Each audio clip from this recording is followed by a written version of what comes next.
Oops. What's up, everyone? Welcome to my shop. I want to show you a cool project I just finished up.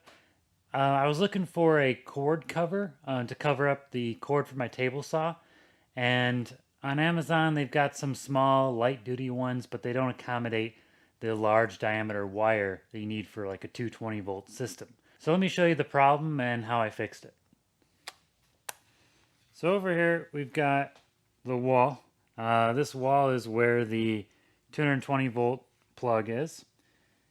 And as you come around here, you can see my table saw over here in the middle of the room.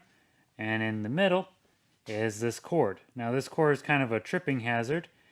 And what I wanted was a good cord cover to kind of protect the cable and keep me from tripping all the time. So if you want to make your own, stay tuned. I'm going to show you how to make your very own heavy duty cord cover. So the first thing I did was cut the plywood down to a 7-inch wide piece. I measured the floor and this seemed like it would work. Really, it doesn't matter. To cut the dado on the inside, what I did is I set the fence to the edge of the 1-inch gap that I wanted to create. And what I'll do is I'll just make many passes and flipping the board back and forth to create the channel in the center of the piece. You could use a dado blade to do this, but I'm really lazy, and getting the dado out and stacking all those blades up, replacing it, it's just a lot of work, and I just find this is much easier, simpler, and just my preferred way to go if I can get away with it. Obviously, if this was a precise situation, I would use a real dado blade.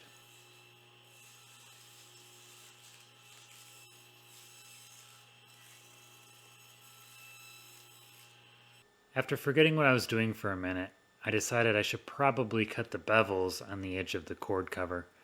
I set the blade to 70 degrees and the fence to about an inch away from the blade. What this does is leaves a little edge on the corner of the cord cover so that it's protected from being kicked and things like that. Always use a riving knife when you're doing a cut like this, and obviously use push sticks. A cut like this can get a little dicey, and you just want to be as safe as you possibly can. Once I cut the edge on one side, I flipped it over and did the other side.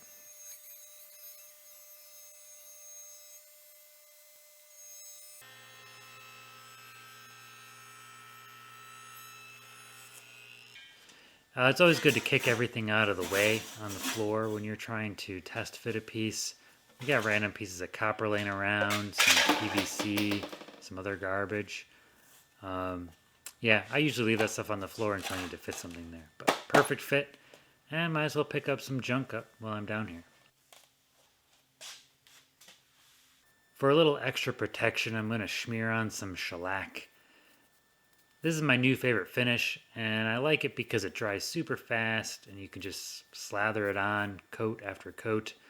Obviously, if this was a fine piece of furniture, you would spend 4,000 years doing different layers and sanding it and another coat and sanding it and so on.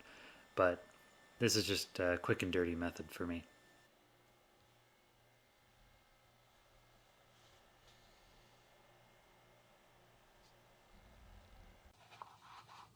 So we're just going to place this right here, right over the cord. It's got to stretch it out.